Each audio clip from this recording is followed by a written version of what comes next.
Turn it up on your thing. Can you hear it now? Yeah, that's a little better. Okay. Cool. Hi. Hello, nice to meet y'all. Yeah, you too. This is so nice. Since like TikTok is dying and everything, I've been trying to like actually meet up with all of the people I've been mutuals with Oh like yeah. forever. So yeah. We So must this is capture good. you before we can no longer find you. Yeah, exactly. Come into our group. Join us. Yeah, I'm Join our glad y'all are doing collective. some like interviews with people before the end of TikTok. I'm sad that it's in. Yeah. Yesterday we did an episode with Valentine Valcourt. Mhm. She does like the trans history podcast. Yes, yeah. I've listened to the podcast before. Yeah, So yeah. good. It was so cool. She knows so much. It's ridiculous. Oh, that's really cool. I'm excited to see that episode when it comes out. I'm a Rolodex of all the cool trans influencers right now. It's just I filed know. away. We're so popular now. This is as much for us to make friends with cool trans people as it is anything else. And if we get to make those people make friends with each other, then it's very cool. Yeah. And then we'll just kind of talk. Oh, cool. Especially about unicycles and manga. I'm so excited to get that more information on the manga. She posted a TikTok about that the other day, and I was like dying laughing. I couldn't believe it. All right. Everybody ready to get started then? I am as ready as I'm gonna be. Sure. All right. With my radio man voice.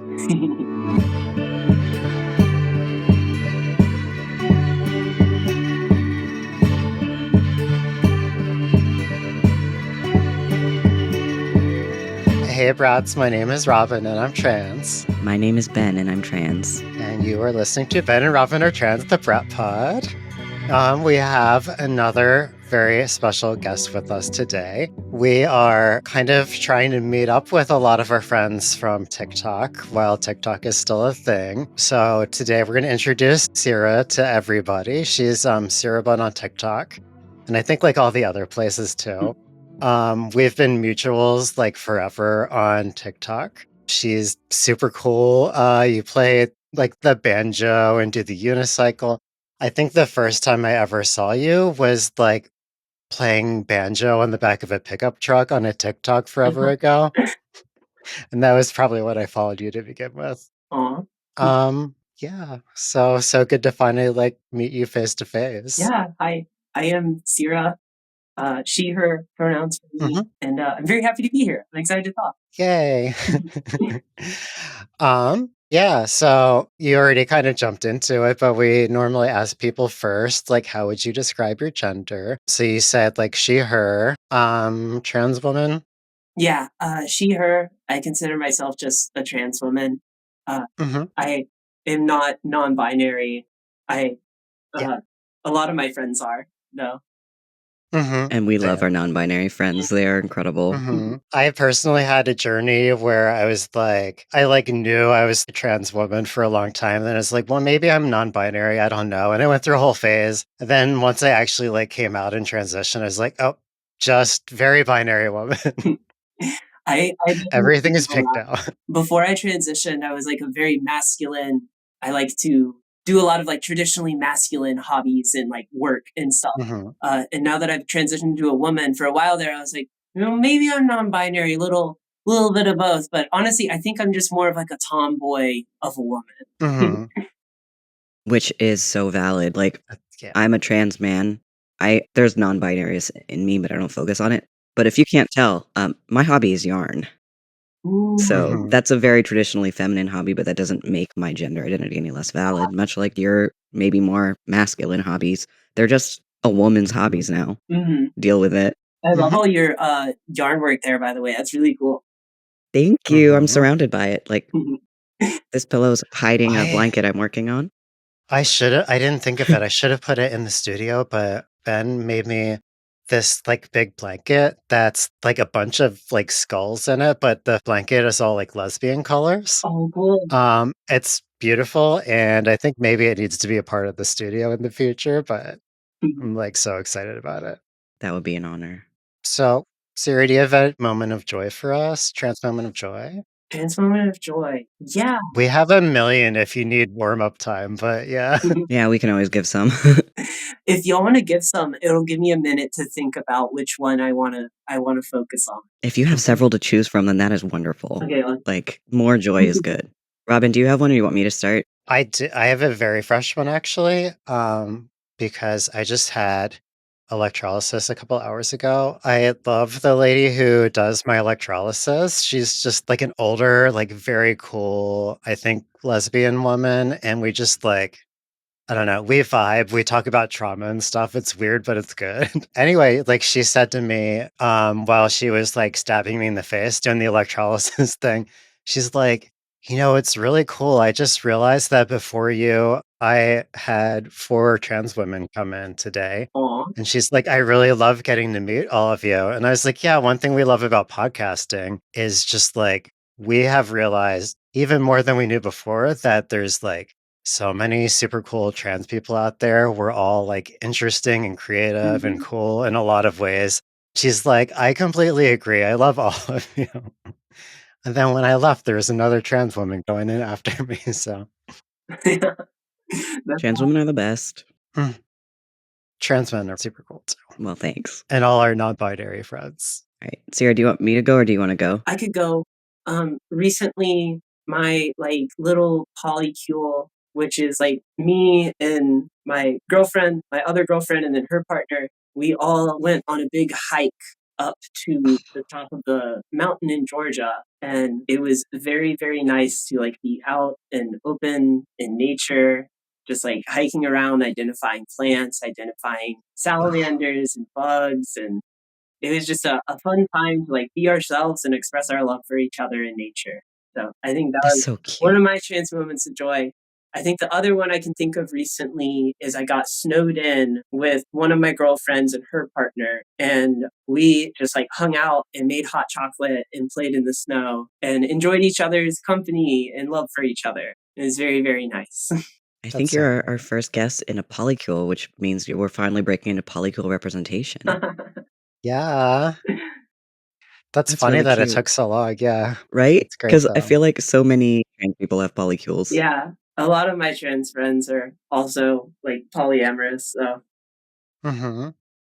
I'm only polyamorous in Stardew Valley, but in Stardew Valley, I'm very polyamorous. So He got like the polymod and started a farm called Slut Farm and married like how many people? I married everyone. Everyone. God, And now I have an Everyone. expanded farm. Well, like the first one was like 12 spouses. And right now in my expanded farm, I think I have like 22 spouses. that's incredible! Wow.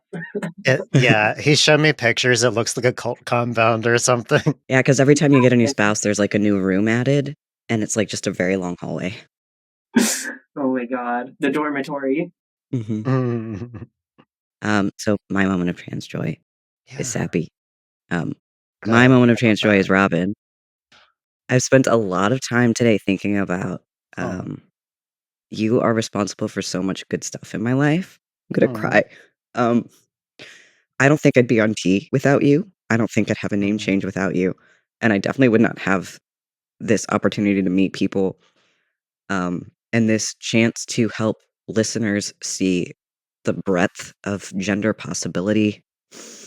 And I just love you. Thank you. Sorry about the amount of air I just No, put in the yeah. mic, but No, I definitely love you too. And like I've said it a million times. I don't know if you believe it yet or not, but like I couldn't do this whole thing without you. Like it's just like it's been really good. yeah. But that's what I was thinking about in the car today. Oh, thank you. And thank you for doing the recording, the editing, the posting, everything other than me sitting here being a weirdo. That's the best part of the whole thing. Wow, this Mhm. just got super gay. So gay. A boy crying Where about real, a lesbian. real. I Anyway, love it though. Thank you. So, Sarah, do you want to tell us like hi?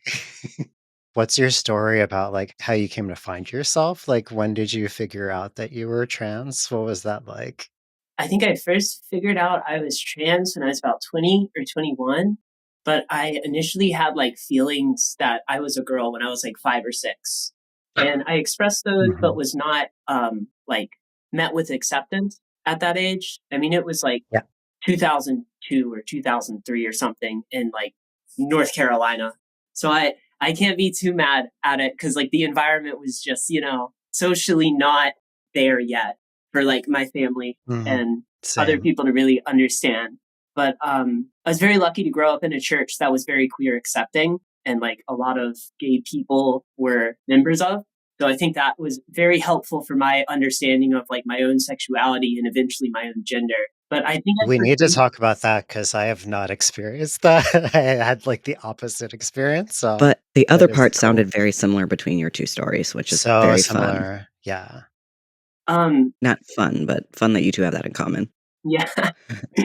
I guess I realized like there was like a word for it and like other people that felt the way I did when I was about 21, 22. I had like just graduated college and was working in retail and just really did not find much fulfillment in my work or my life. And I couldn't really put a feeling onto why until I had one particular day when I was working at the store and I was looking around at like all the other people that were shopping. It was the middle of the day, so it was like weekday, mostly old people. And I was thinking, when I'm like old, when I'm like 60 years old, can I imagine myself like aging into an old man? And in my head, I could not picture like myself, like my face and me, Mhm. just like an old man. But in my head, I could picture myself as an old woman. And that was kind of the moment where I was like, well, wait a minute. If I can't picture a future where I'm that person, but I can picture a future where I'm a woman, maybe that Yeah. means I should do something about this. And that's kind of like the first thing that initially started me on like my understanding of gender.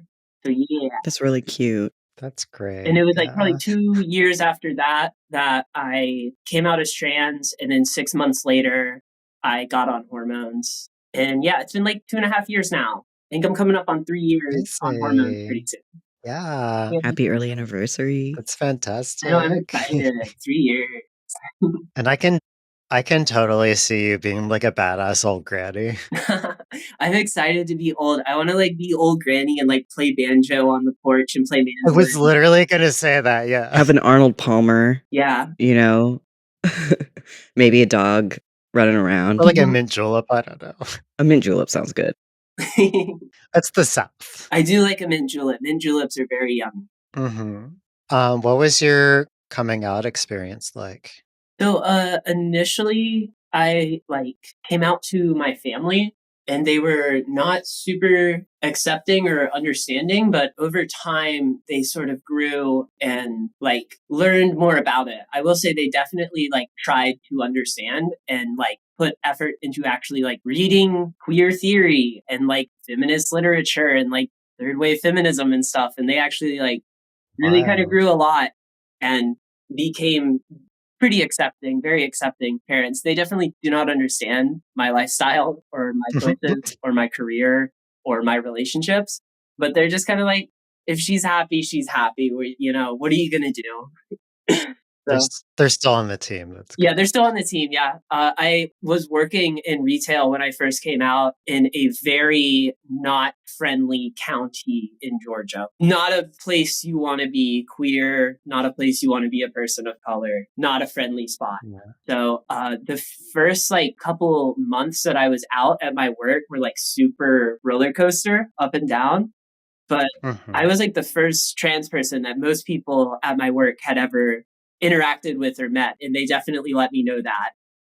But after I came out, we had 3 or 4 other people come out as non-binary, like right after, which actually was kind of a godsend for me because it took a Mhm. lot of like the focus on like this person's a woman and it was kind of like, okay, well, I don't understand non-binary, so I wound up talking to a lot of my coworkers more so about like non-binary identity and like how to use they them pronouns for people and stuff because we now had 4 workers that were using they them pronouns at work, so like Trans trending.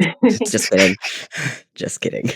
oh my god. I think it just was like we were in a very unfriendly place. And when I came out like as a trans woman, I think a lot of people there were just like, okay, if she can do that, I don't think it's that big of a leap for me to ask for Mhm. my pronouns to be accepted for for my identity to be seen in public at work. And I think it had a good impact on that store. I still go back there occasionally, and it's nice to see all the old people I used to work with. That's great. Yeah, I always say visibility is absolutely massive. And I never have or will force anybody to be out and visible and everything. Like that's your choice for your safety and everything. But the more of us that are visible, the more of a safe environment we make for other people to come out too. And I think it's just that's such a good example. You might have been I mean, we all definitely have been around a bunch of people who were closeted trans throughout our lives. And maybe if we would have been that person who was out earlier or they would have been or whatever, it would have been a different situation for both of us, I guess. And not just closeted, but maybe even stealth. Like, we might have met out trans people and never known it. Oh, yeah. Certainly. Yeah, very much. Yeah, I think definitely the visibility we have now, because a lot of, my older trans friends who transitioned over 10 or 15, 20 years ago, most of them are completely stealth and have been for as long as they possibly could be, which I understand because that was what you had to do to survive. But because of that lack of visibility, which isn't their fault, it's society's fault for demonizing trans people. Because of that lack of visibility, when I was a kid, I saw my transness as something wrong with me because I didn't understand that being trans was a thing. I just knew that I wasn't supposed to think I was a girl. And that's what everyone told me. So I hated myself for it for a really long time. And I think a lot of other trans people had a similar experience of being told it was wrong and just having this self-loathing throughout their life that we have to kind of work through and get out of. Yeah, because I knew I was trans by the time I was 5 or so, but I didn't know to call it trans. I didn't know that was a word. I didn't know that other people like me existed. I assumed that it was just me. I'm just this way, and it's weird that's who I am, but having those people around would have helped. Yeah, it took you till you were in your 30s to come out, which is a long time to wait. Took a long time. Yeah, that's trauma too, but yeah, it's a lot of things. But I I promised you I was gonna make you talk about this, but, speaking of your parents coming around, do you wanna tell us about the Christmas gift that you got from your mom this year? I would love to hear more about this because I'm not on TikTok that much. For Christmas this year, my mom knows that I like anime. She knows I like manga and that I read a few different series. She bought me the first 3 issues of this manga series called Crossplay Love. That is a yuri yaoi thing. It's about 2 feminine boys who work at one of them works at a maid cafe, and they both are cross-dressing, and they fall in love while cross-dressing, but neither of them know the other is a boy. So throughout the whole thing, it's them trying to hide, both of them trying to hide the same thing from each other. I really enjoyed it. My mom had no idea what it was. She just read the back of it and saw men being women on it and was like, that's the one. That's the one. And it had some panty shots and stuff in it at times. I'm like, wow, mom, you really did have no idea what this is. Way to go, mom. I just think it's hilarious. My very I love that. Southern, very proper, very Christian mom, getting me yaoi for Christmas. Thank you. Amazing work. And it's they're both I'm straight, but she thinks I'm a lesbian. Oh no. Oh no. Yeah, it honestly is a surprisingly good series and has fantastic reviews. So I'm excited to finish reading it all. I've read the first 2 now, so I have one more. And then I might keep reading the rest online because it genuinely is pretty funny and cute. And I don't know, it makes me blush at times. So it ended up being a good gift. That's it did. Although I will say the name Crossplay Love is absolutely wild. That is a horrible name. Quite a name. Yeah, there's a lot in that. Yeah. There's a lot going on there that needs to get unpacked. But it sounds very cute. Yeah, yeah. Like, I don't know if It's that's fortunate adorable. or unfortunate, but it sounds very cute, It is very adorable. They're so wholesome.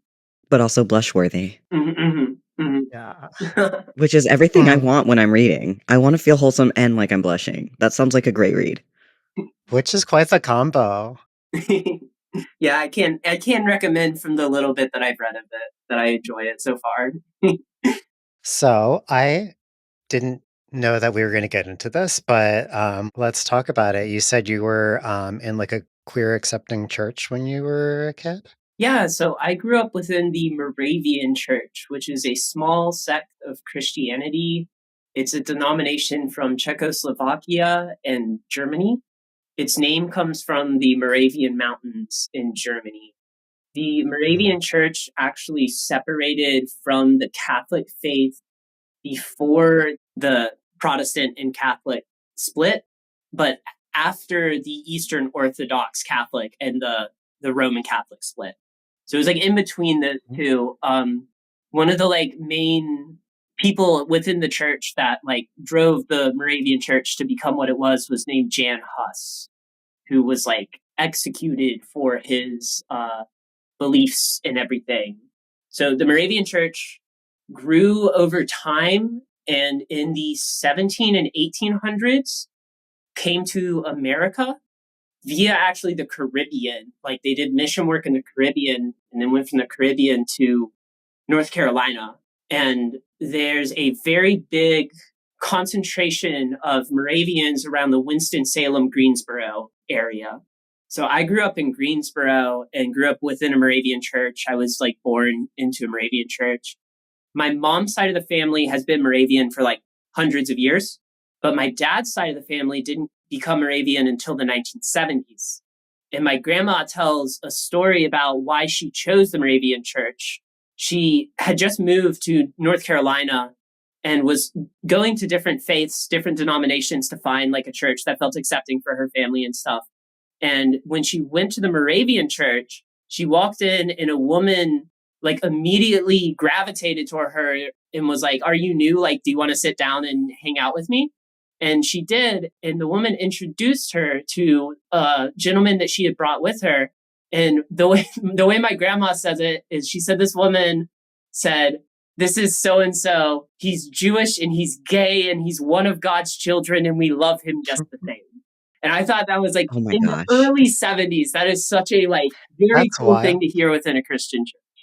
Um, like That's the church that crazy. I grew up in, the pastor was a Jewish man who converted to Moravian like some years ago.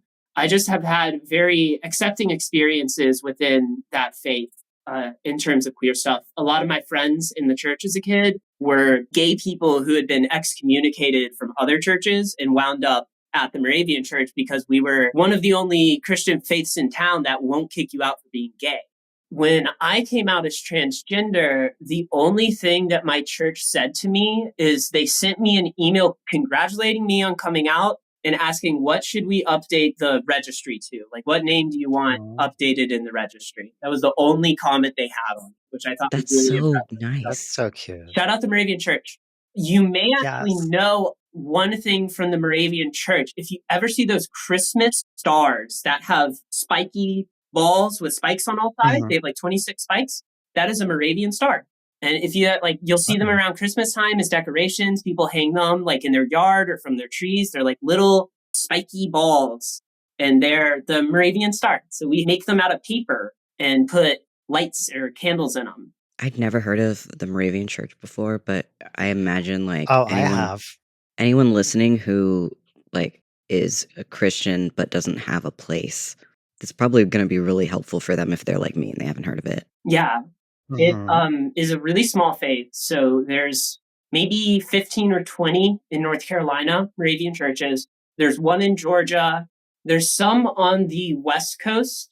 And there's like, I think a few down in Florida that I know of, but there's really not all that many in the United States.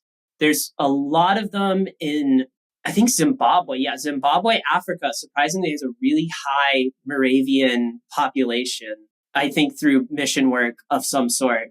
Another fun fact I remember about the Moravian Church in Kernersville, North Carolina. About 2 years ago, they fundraised a lot of money through their candle tea, which is like a big Christmas sort of like festival thing that we would do every year as the Moravian Church, and through a bunch of other fundraisers and stuff. And we're able to buy $50,000 of medical debt from the Kernersville community, like the local hospitals, like That's community amazing. debt, and just forgave it. So they've been like, the Moravian Church has been trying to like make this a thing to encourage us to like fundraise money to just forgive medical debt for the local community.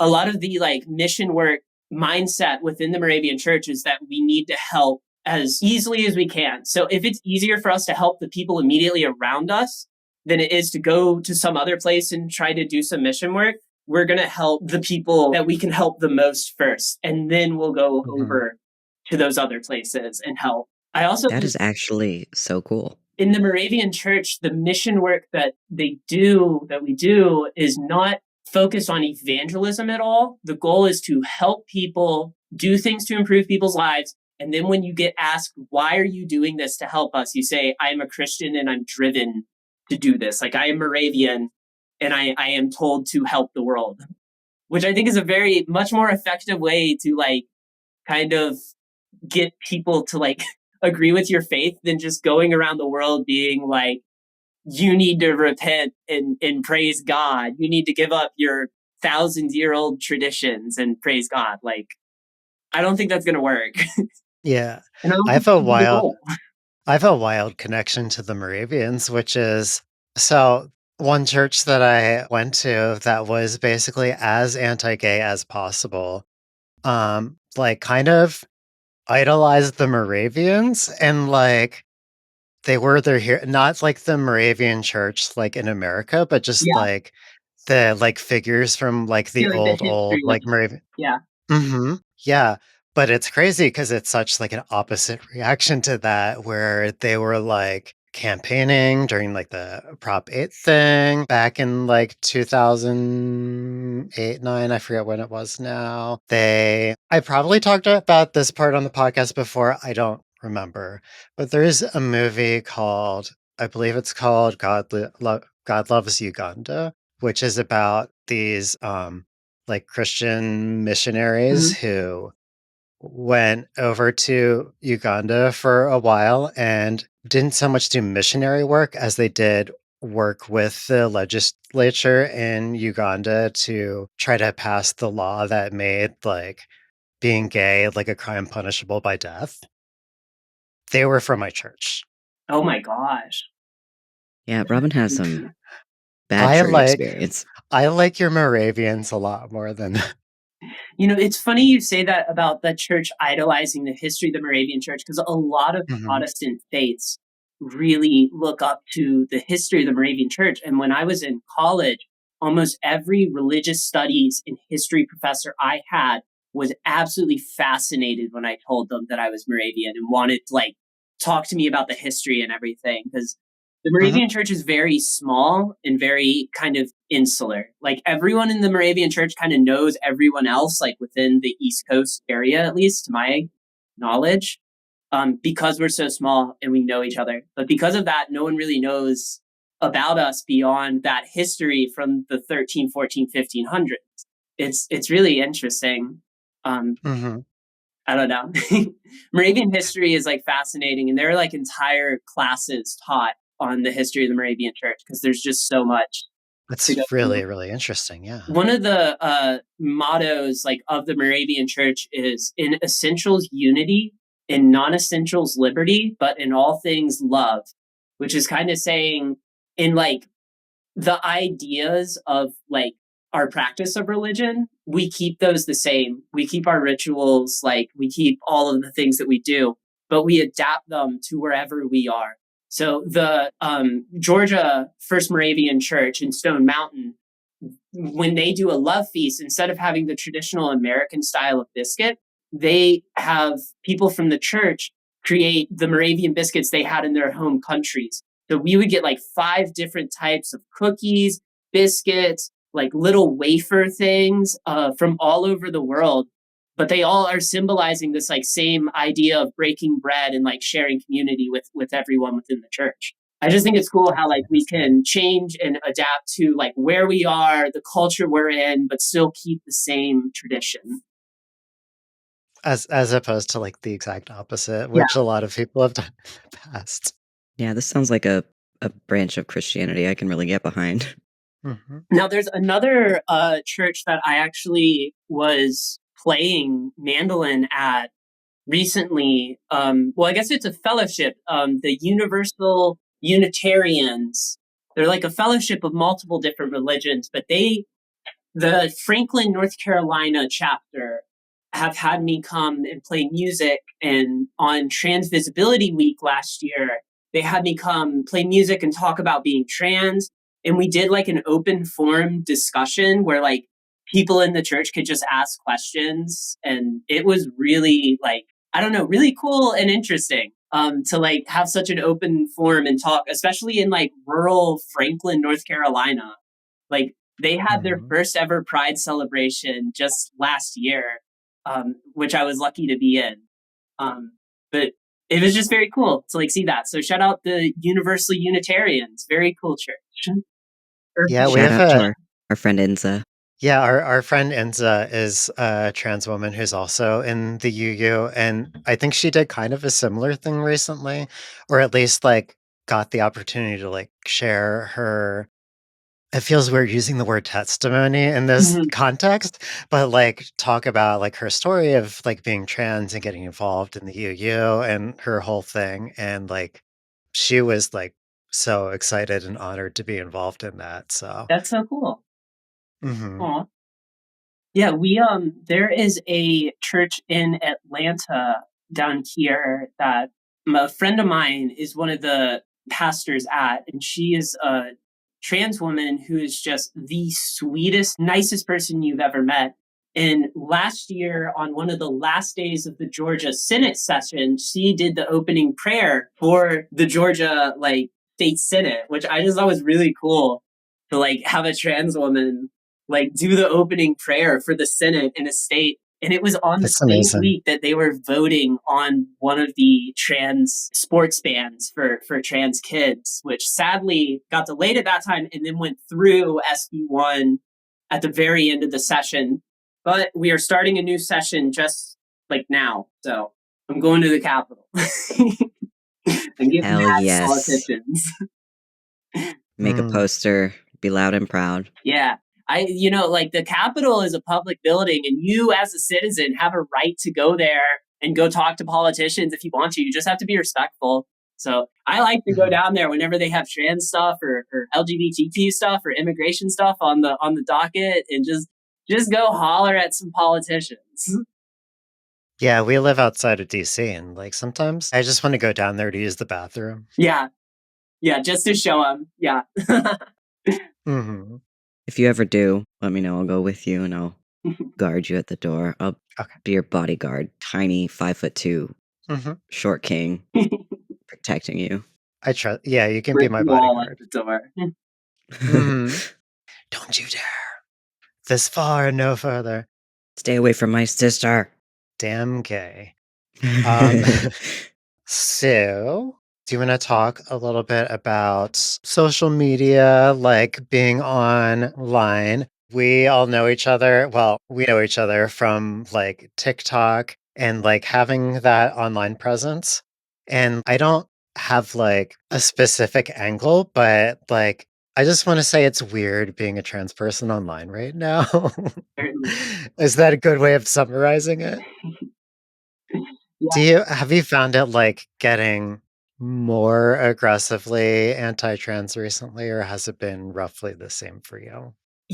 I have noticed a difference in the past like 2 years where the platforms themselves are stripping away the protections against hate speech against trans people. Where when I started posting on Twitter, when I started posting on TikTok and other sites, they had more robust definitions of what hate speech against LGBTQ people is. But in the past year or so, almost all of those restrictions have been rolled back, and it's just allowed a barrage of hate speech to come in to almost every trans person I know's streams and videos and comment sections. And it just kind of feels like the entire institution of it sees it as profitable to use trans people as like a sacrificial lamb to get more comments, because it doesn't matter to the platforms if they're hate comments or positive comments. All they care about is the interaction itself.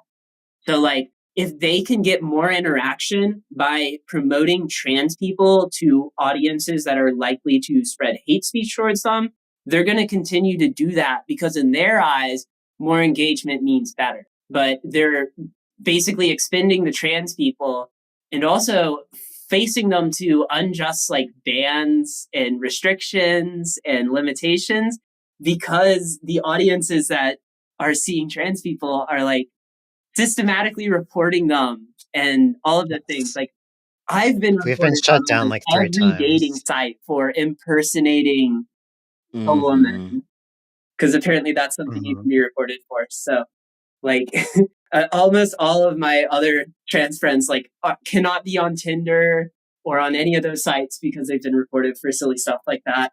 It just kind of feels like the platforms themselves see an incentive to spread, like, allow hate speech towards queer and trans people. And that, as Mhm. someone who makes content and does like, online stuff full time, is frustrating. Yeah, seriously. Yeah, because that's like our whole outreach for the podcast, and mostly TikTok, unfortunately, because that is going away. Yeah. But we have 2 TikTok accounts for the, podcast, and, like, we have 2 because we have to switch back and forth because one will get banned, and Mhm. we have to switch accounts till the other one, the ban gets lifted, and then the other one will get blocked, so, like, it's happened multiple times, and, yeah. It's I just the I feel like comments.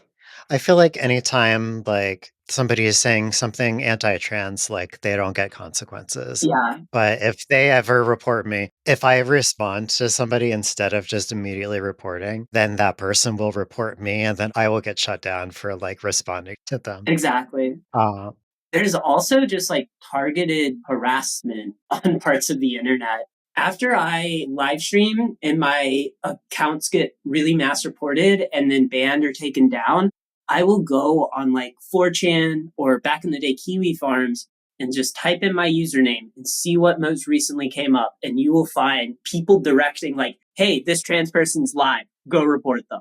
And they'll get like 10s, 20s, 30 people to go in and, or more, to go in and report one person. And TikTok, whose moderation is mostly done by algorithm and by an AI chatbot, basically, there's no people there. it sees the number of how many reports came in and it just goes, yeah, let's take that live down. Let's go ahead and get that down. And then the moderation team for TikTok, the actual humans, are typically making decisions in less than a second or 2 seconds.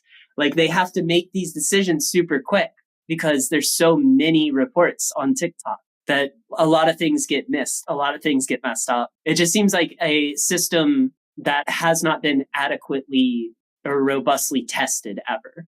Yeah. Our friend Brooke, her TikTok account, like, I don't know, a while ago, maybe even like a year ago, got like mass reported or whatever. It got like attacked by, it turned out like a bunch of people from Turning Points UK Oh my God.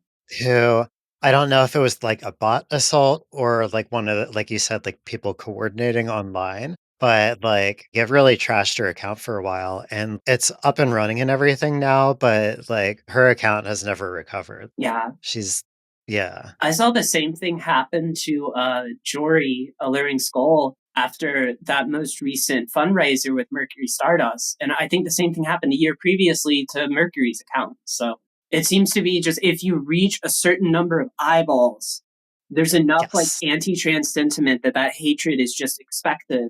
And the platforms themselves do not seem to want to moderate in a way that is understanding of the vitriol directed towards queer people. Yeah, the thing that really tanked our last TikTok account was we had our like first post go viral for us. Mhm. Anyway, it was Ben and his husband's love story. just like a quick TikTok of them like talking about their love story, you know? Mhm. And like it wasn't even that huge. It probably hit like 15,000 views or something. which is insane Um, for us. very big for us. But that was the one that like it was a shadow ban situation. But like after that, like forever after that, like, we never got on anybody's FYP again, like, ever. Yeah, So we eventually just, like I tried contacting them 1,000 times, there aren't people there, it's fully run by bots. exactly. So eventually I just, like, gave up on that account and switched to another account. I thought it was so funny they were accusing me of being mean to him when, like, we're married. Yeah, exactly. If I was being mean to him back then, why would we be married? Literally. Mhm. It's your anti-cis bias. I got this fancy ceramic ring because I'm allergic to a lot of metals, okay? Like, Mhm. It's nice. we kind of like each other at least a little bit. We have 3 cat Mhm. children together. I'm pretty sure we're fine. Yeah. That's how you know it's for real. Mhm. How you feeling about Instagram right now? Oh, I dislike all of the like meta applications. I think Mhm. Instagram has one of the worst algorithms for Yeah. discoverability of any platform. Mhm. It is impossible to gain followers through Instagram's Yes. algorithm. You have to direct other people to your Instagram through other means. And if you do that, you can grow followings on there. But like the platform itself is not built to promote growth. It only shows the people like that you follow your stuff for the most part. And I think that its moderation can be so confusing. I will have things taken down on Mhm. Instagram, and I cannot for the life of me figure out why they would be taken down. Like I just can't understand. So yeah, I'm not super hot on Instagram or Twitter, but because of my work, I have to post on all of them to like Same. keep promoting people to my Yeah. work. So it's just kind of Mhm. a yeah. Kind of have to do a deal with the devil every day. Yeah. I think I don't know. This is something we've been talking about a lot. Like, we're probably gonna, at least for now, end up ditching Instagram, which is not a sacrifice for us because we have almost no following on there. Like you said, like with TikTok, like it's been so easy to like find a good like trans community. Like there's so many cool people that we've been able to meet through that. We've been on Instagram a long time and we like get no views on there.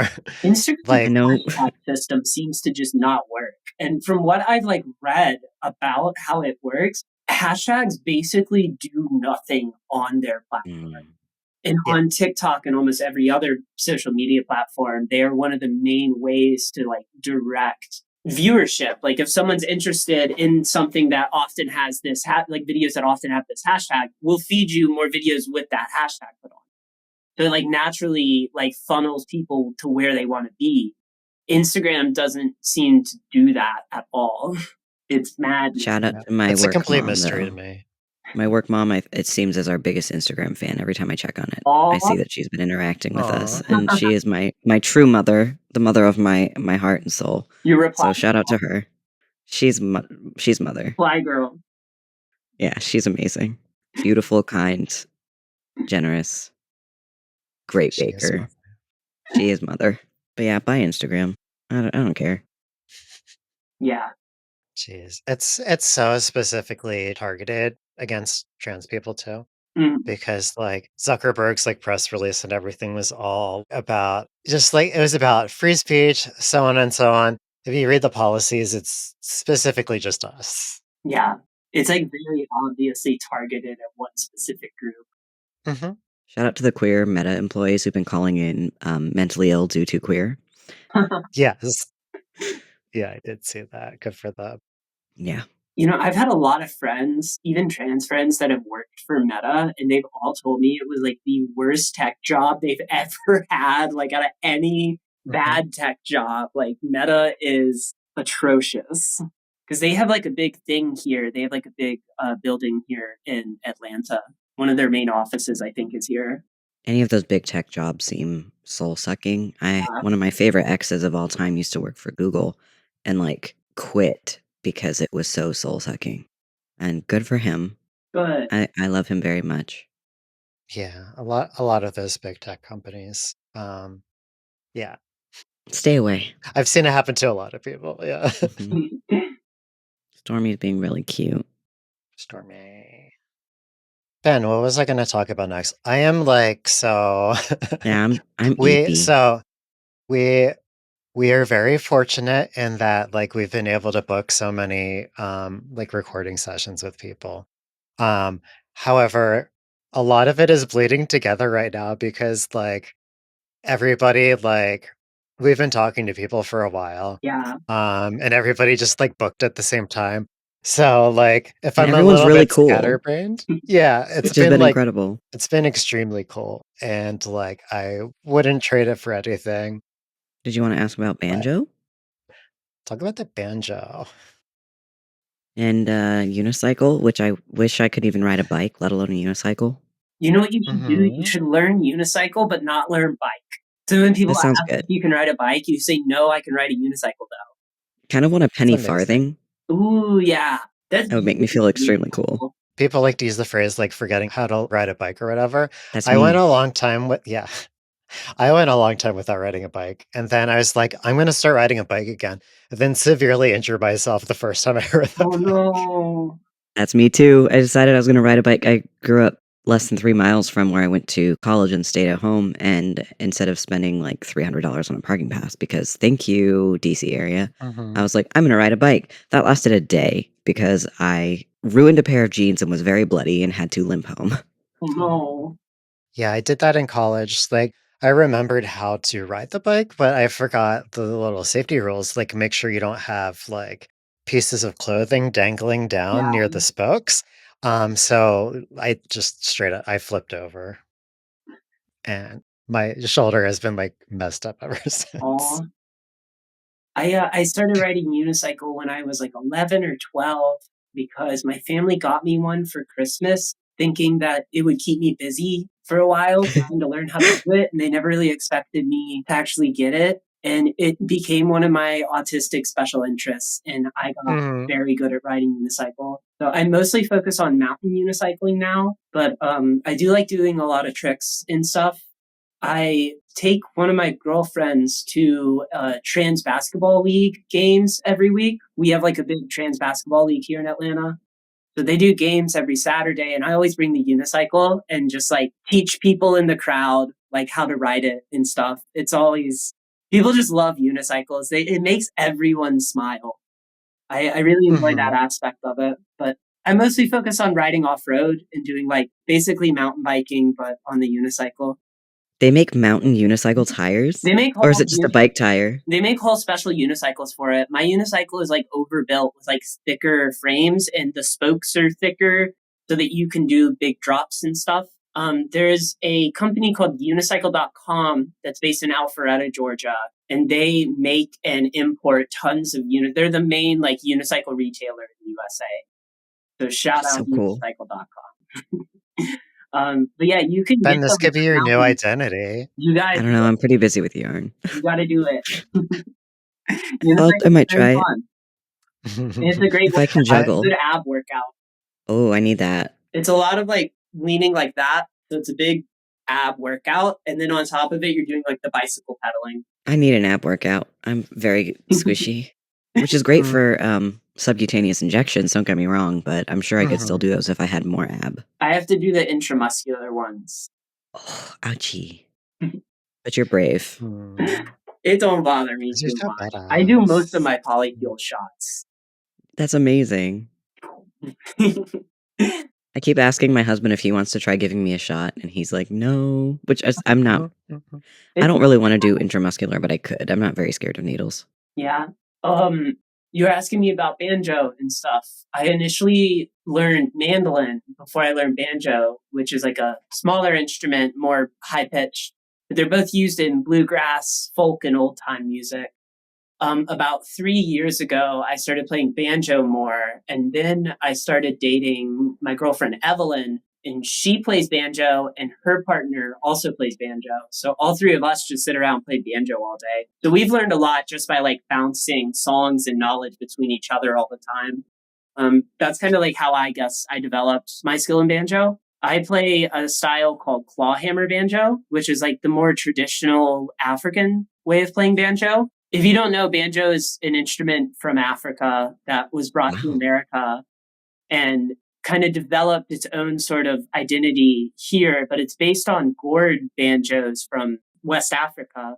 It has a fascinating history, but there's a few different ways to play it, some of which are very American, like three finger style, some of which are more old time, more historic, like clawhammer, which is what I play. The banjo has a really cool history, and you can learn a lot about like the world and the history of slavery in America and the history of slavery in like the Caribbean and Barbados through like this instrument and it's how it's developed and changed over the cultures it's been through. So It's yeah, very cool. banjo. Yeah. Yeah, that's true of like a lot of like bluegrass music and like Southern like Americana. Yeah, There's like so much of that transition, so much of that tradition. So much of that tradition comes from like the people who were brought over as slaves and like brought their culture and everything. And then a lot of it became like absorbed into American culture yeah. and, like, now people are probably like, banjo, like, Southern white music or whatever, but, like, that's not where it came from. We just, No. like And so much of like what people think of as stereotypical like Southern Southeast American culture are inventions and cultural like things brought over by enslaved people, like mac and cheese, the banjo, peanut butter. There's like Some of the so best many, all stews. the good stuff. so many Yeah, things. And I I find wish. bluegrass a very interesting style of music because you see the different cultures that were in Appalachia at the times, musical styles all kind of coming together. There are traditional folk songs that are almost mere copies of folk songs from the English Isles, from Germany, from like Scandinavia. Like there are so many things from all of these cultures that come together, like within folk music in the Appalachian region, just because of its history and how many different like cultures were living in that one area. Mhm. Yeah, there's a lot of songs that people would be like, "We think it's from, like, 400 years ago on this island. We don't really know. It could be here or there or whatever," but it's just kind of like a mishmash of, culture. Yeah. You'll see these like repeating things where we have like traditional American songs that are the exact same as these songs from overseas, from Africa and places. They just have been changed with the instruments and the cultures that were surrounding them. It's really cool to see how that music like gets shared. It's in the spirit of Moravia. Mhm. You know, the Moravian church actually like made a ton of the hymns that almost all of the Christian faiths sing now. They set a ton of like traditional like gospels to and like psalms to Bach music. So like a ton of like what we think Mhm. of as traditional hymns are just Bach pieces that the Moravians set, you know, gospel and psalms to. So I think it's Mhm. really funny to see that. And I don't know, in a lot of people's mind, these songs feel so old, but they're really not. They're kind of a remix, if anything. I love Yeah. that. I mean, that was, like, all music for a long time, Yeah. honestly. It's, like, borderline illegal now, but, um, depending on how you do it. But, Yeah. like, yeah, there's so many, like especially when it comes to hymns and a lot of, like, folk songs from that era, like, there's so many songs that are just, like, that melody, but different words. Mhm. And, like, jazz, of course. Yeah, I'm also a big like record collector. I have a lot of jazz and bluegrass and folk music. Mhm. My record I've collection. seen some of your streams of, like, playing records. Yeah, I like to do It's, like, streams. so chill. I'm gonna be sad now that TikTok's gonna be going away that I can't stream on there anymore. But I will be on Twitch at Yeah. cirabunbun. So I will still be I'm gonna streaming go over follow you. there and probably on some other platforms, possibly YouTube. Yeah, by the time people see this episode, TikTok will already be dead if things go according to the US government's plan. Who knows? I'm not really like holding out hope that it's going to be saved. I do think it's interesting when I talk to like younger people and young TikTokers, they do not think TikTok is going to go away. like at all. Like they don't think it's a possibility at all. So it's very interesting to see because like I know that the government can take away TikTok if they wanted to. It'd be very And we're easy. kind of going into a new territory with recent Supreme Court decisions with Yeah. presidential power. So we Yeah. These, like, the politicians don't understand the way a lot of us do, I think, that, like, they're gonna, like, turn an entire generation against them because it's like, "Hey, remember the time the US government, like, tried to shut down all of our free speech or whatever?" Yeah. Like, that's how it's gonna be remembered. Oh yeah. Um 100%. Mhm. I think Yeah. it's interesting to hear a lot of the Americans getting onto Red Note and making friends with people from like mainland China for the first time and like kind of getting like a cultural exchange with them and understanding like, wow, we really are not set up for success in America. Like, I have a lot of friends from Mhm. Europe and from Asia, and most of their governments like help them with healthcare, with education, with like getting insurance and all of these things that we need in a modern world. It seems like our government is like a pay to play corporation where they Mhm. want to nickel and dime and keep us in a bad way so that they can continue to extract labor from us. It seems like the goal is to make life so unbearable that we're willing to pay a lot for convenience and willing to work a shit ton in order to get the little convenience that we do get. When most other countries are setting up their citizens to be educated workers and go out in the world and like on an international scale be competitive with other workers. Americans are just like really falling behind in terms of international jobs because our government does not set us up to succeed at all. You can only succeed if you're born into it. mm-hmm. Mhm. It's, I don't know, I get frustrated about these things. Oh, you're right. Same, yeah. Yeah, and it becomes more and more transparent by the day, like, mm, I could go off on this forever. This has been wonderful. Yeah.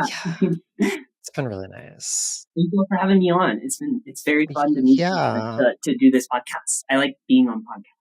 If you ever want to come Yeah. back, let us know. Will do. Yeah, Yeah. absolutely. Yeah, we can definitely do it again sometime. Where can people find you?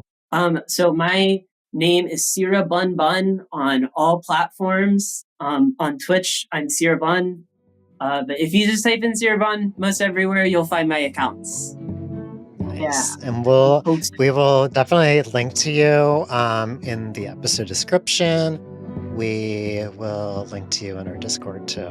Thank you. I appreciate So yeah, definitely. Um, we're really happy to be able to introduce some of our friends to you. I'm sure some of them will recognize you from TikTok too. We all have a lot of connections with each other. Yeah, it is a very So connected it's been community. such a nice. Mhm. All right. Well, thanks for being on, Sarah. Thank y'all. Have a good rest of your nights. Thanks for having me. You too. Thank you. Bye.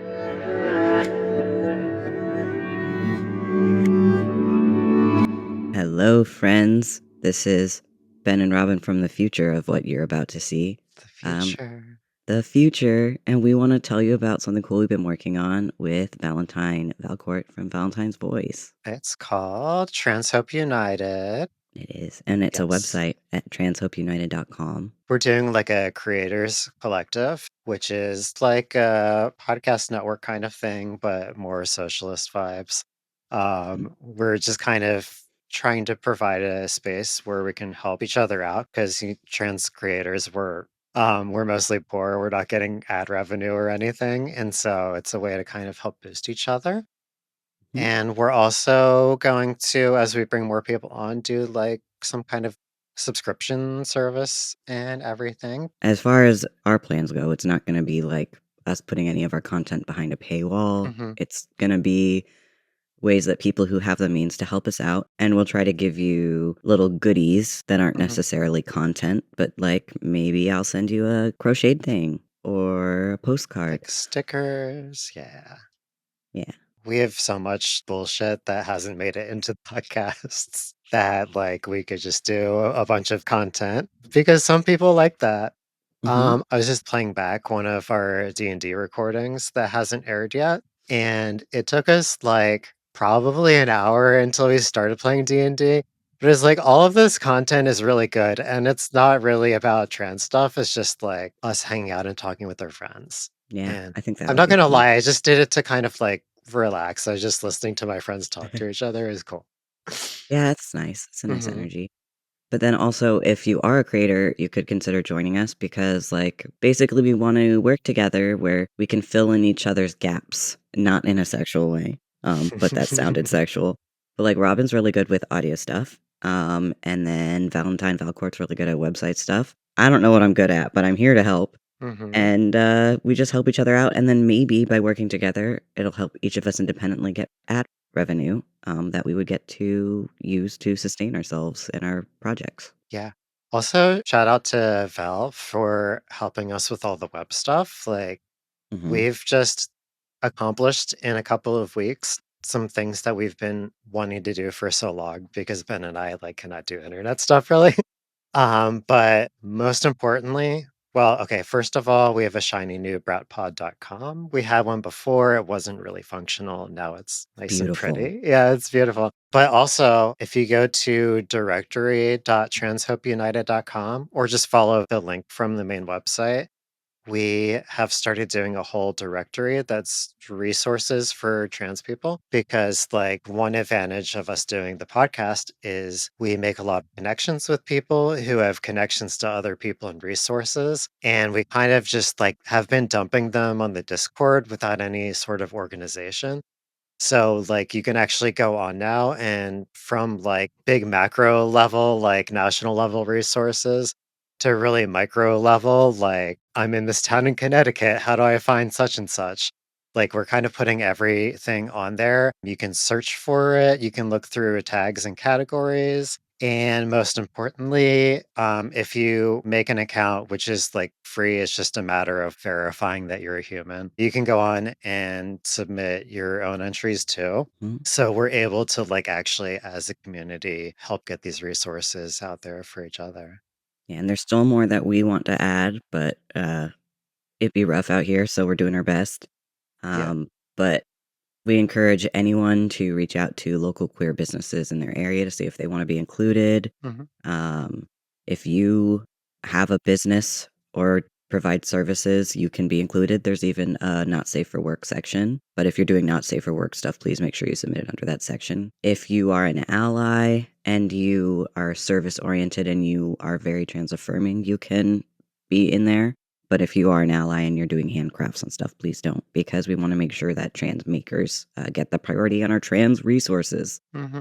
Yeah, but we are posting like businesses, especially like lawyers and doctors and stuff that are like confirmed trans friendly Hmm. because for people like who have a legal situation, for example, and they need a lawyer, but they want to make sure that they trust somebody and that it's like an ally who's going to do them right, you know.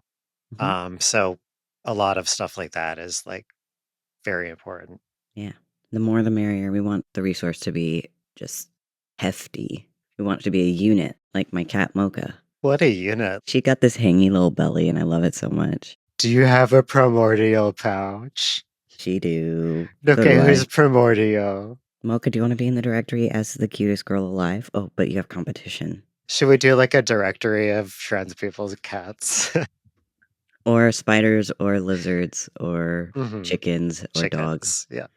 Are you sad today? We should do that at some point. Are you sad today? Here's some animals. This is not a very concise ad, so it's going to be very edited anyway. Yeah. We want trans people to be able to get money. Yes. Pay your local trans person. Unfortunately, we live in a society that requires money. Hmm. I wish we didn't, but people should come be our comrades. Be our comrades. Join our collective. Yeah. All right. Thank you, brats. Thank you, This Brad. is our best attempt at being corporate shills. But the corporation is trans people at large. Yeah. And we're institutionally poor, famously. So let's help each other out as much as possible. And if there's enough interest, we can become a cult. Yay!